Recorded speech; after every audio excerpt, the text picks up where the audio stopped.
গালের মধ্যে এত জোরে জোরে মারছে, আমার গাল, আমার চোখ ফুলে গেছে। মিডিয়া পাড়া থেকে সমালোচনা যেন পিছু ছাড়ছে না। গেল সপ্তাহে অভিনেতা জাহের আলভীর স্ত্রীর মৃত্যু নিয়ে আলোচনা থামার আগেই এবার সামনে এলো ছোট পর্দার দুই অভিনেত্রীর দ্বন্দ্ব।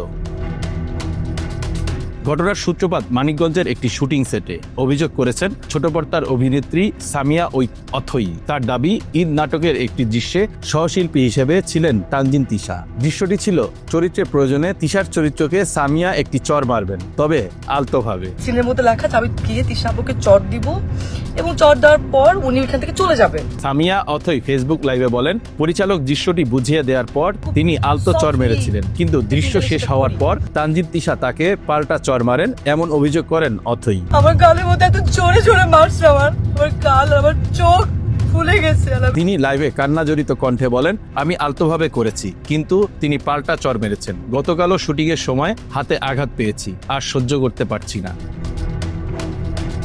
অন্যদিকে নাটকের পরিচালক রাফাত মজুমদার গণমাধ্যমকে জানান, দৃশ্যটি ছিল চট দেওয়া, চরিত্রের প্রয়োজনে সেটি রাখা হয়। তার ভাষ্য, দুজনই হয়তো চট দিতে গিয়ে ভুল বোঝাবুঝি হয়েছে, এটা বড় কিছু নয়। সামিয়া মন খারাপ করে শুটিং ছেড়ে চলে গেছেন, তবে বাকি সবাই কাজ করছেন। এই ঘটনায় সামাজিক যোগাযোগ মাধ্যমে চলছে আলোচনা সমালোচনা। কেউ বলছেন অভিনয়ের সেটে পেশাদার আচরণ জরুরি, আবার কেউ প্রশ্ন তুলছেন সিনিয়র জুনিয়র সম্পর্ক ও শুটিং পরিবেশ নিয়ে। Bangla affairs news desk.